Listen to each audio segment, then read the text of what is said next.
You're still watching Ways. Now, Earth Day is an annual event observed on April 22nd to demonstrate support for environmental protection. First held on April 22nd, 1970, it's now includes a wide range of events coordinated globally by the earthday.org. The Earth Day 2021's theme is Restore Our Earth, and features 5 primary programs like the Canopy Project, Food and Environment, Climate Literacy, the Global Earth Challenge, and the Great Global Cleanup. So during this week of the Earth Day, earthday.org and the lead organizers, Education International, Hip Hop, CACOS, and Earth Uprising, organized 3 separate parallel climate action summits on climate literacy, environmental justice, and youth-led climate-focused issues. Quite a mouthful. But it's a good day, though. Yeah, it is. It's an important day, actually. Very important. And I think it's one cause that I haven't paid as much attention as I should, but at least I know the little things I can do around me to ensure that I'm doing the ones I can, like disposing things properly, using things that are what they call now, recyclable, reusable, you know, things like that. So hopefully I'll get to sit down one day to read up on climate change properly, but it is important. I saw, I was reading an article, I think it was about 2 or 3 days ago. It had a picture of 3 ladies on the beach clearing up plastic, and it said every single bit of plastic that has ever been created still exists, and only 8% of all the plastic in the world has actually been recycled. Now, those are very startling statistics, because the truth is, I try to think back to Nigeria in the 80s. We had 2 companies that made bottled water, and everybody had some form of boil your water in your kitchen. And then we had the advent of pure water, and now we have takeaway packs, and we've become so reliant on plastic. And it's just scary because, I mean, I know we have a huge scavenger market, but still, it is scary how we're now so reliant on PET bottles and plastic. Yeah, very. But what can be done? I mean, they preach it everywhere. So just get the bigger one.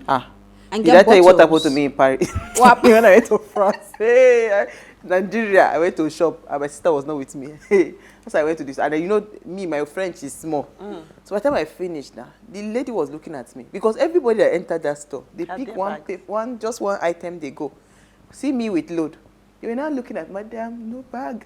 You can't carry. So they had to go and get, you know, these bean bags to put all the load that I had bought. I had to show them that I'm Nigerian. You know. So even most of the big stores abroad, they don't. You just come. And most times, if you want to buy, you bring your bag, and you know. And today we're not drinking water. It's also part of the our glass is empty. Then also, I was going to say that even in Nigeria, some stores are beginning to embrace it, because we celebrated his mother's birthday, her 65th birthday, in a restaurant, and you know, the restaurant owner, I think he's from Morocco, if I'm correct. He said something, you know, by the time I was going to take some takeaways and all of that, he said, you see, you know, you Nigerians, you put nylon. You know, so he was trying to preach that, oh no, it's paper bags that they use and all of that, so that we should embrace that, because global warming, climate change, everything is real. So these are the little things that we can contribute, you know, to. I also got food from an Instagram vendor, and what they used to pack the food was actually a paper bowl, you know. So I think that's we are getting there.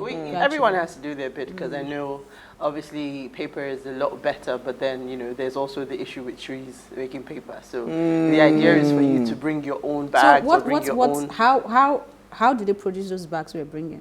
So again, you can use things that are reusable. So like raffia, I can't remember which African country it is. If it's Kenya, they've banned the use of single-use plastics. So now they've gone back to the old wicker baskets and the old raffia. So like I said, think back to the 80s. When you got sent to the market, you had a basket in your house. Remember, guests come, you want to go and buy Coke, Fanta. It was the bottles, first of all. It wasn't PET. The bottles were reused. And you would be swinging it with your basket down the road to buy. Exactly. So there are ways around it, but it does take commitment. In the UK, they have what you call bags for life. So you pay like 10p, and once it starts to tear, they will change it for you. So as long as you have it, they will give you another one and take it, and it's recyclable. So we have bigger problems in Nigeria. But all right, so who's going to start first? Let me come to Elsie. What did you find for us in the news today? Okay, what I found in the news is the World Bank has said that the epileptic power supply costs businesses in Nigeria about $29 billion yearly. 29, let me repeat it. $29 billion yearly. Now, Nigeria has the largest number of unelectrified people globally, and the trend is worsening. Of the electrified people, the supply is very unreliable with widespread blackouts. Now, aside Nigeria, the Republic of Congo, they are number 2, and we are always number 1 on things like this, you know. And between June 2020 and February 2021, the World Bank said its board approved $1.25 billion financing to support Nigerian government in its effort to reset the power sector. Let me give you an interesting tidbit to that money. So, Mambila, let me kind of explain. You know, I find it interesting how we always start projects in Nigeria, then halfway through they say they're looking for money. Like when you started the budget, they gave you a price. I know that, you know, dollar, all those things impact, we're in a unique environment, but I find it interesting. So, the Mambila Power Project, all of a sudden, there's no money. The output, I think, has gone from 3,500 megawatts or 3,252. So they've halved it. So the output that project is expected to give is now half because there's no money. It amazes me. I keep saying that. Take a deep breath. The people that I have spoken to about the power sector in Nigeria, I think we've even had some on the show. They tell us, look, leave it. Leave it. Very sad. Very, very sad. Nigeria. And when you hear numbers like this, it's startling. And you can see it everywhere. If every single business in Nigeria took the money they spent on diesel and put it back into their business, our economy would feel it. So it's shocking. But like we said, take a deep breath. Take your story.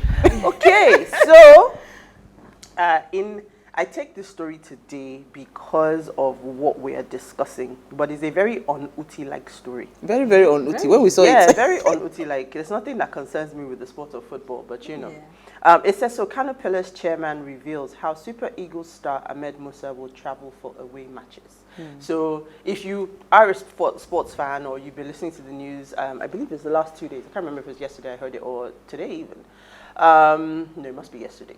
Ahmed Musa, who is the captain of the Super Eagles and former player, I believe, in a club in Dubai, he's in between the transfer window. So he decided to come back home to where he started, to Kano Pillars, to play, I think, for the summer till the window opens in October.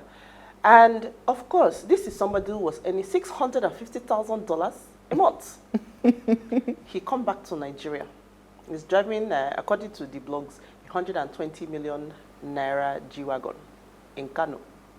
Then they say when they want to travel, so I think they're playing Warri and they're playing another part of the country. And then you say he should enter the road. Kidnappers gonna line up. Where are we going to? Do you get what I mean? So they have respectfully said that if he cannot fly there, he's not gonna play there. So when we are talking about security issues, just you know, to set the tone. Fantastic. It's a fantastic way to set the tone. Set. The tone has been set. I think that's all we can take. We've run out of time. It's a fantastic way to set the tone because I was telling Elsie, we were bantering on before you came in that why would Uti take this story? I say I'm very sure. You know, Uti is an insurance person, so she will find the angle for it. An interesting thing is there have been series of accidents. I think it was one of the clubs, the Nigerian club, maybe from the east or something, that they had a bad accident, if they can remind me, you know, the football people. But I know I saw that story, you know, that they had a terrible accident, the bus that they were taking. There was one that the bus broke down or something, that they had to find a way to rescue them out of wherever the bus. So, I mean, you can't expect a player that earns that kind of high money to say you want to be, which road? Kudos to the man even for even coming back to Nigeria. Like, I'd be somewhere chilling on the beach, trying to keep fit but he's, you know, he is. Yeah, he's trying to prop up the Nigerian Football League. So, yeah, absolutely. All right, so we'll take a break now. When we return, Secure Ikoyi, are we waiting to say? They say, "Mo secure only Ikoyi. We are coming back." No.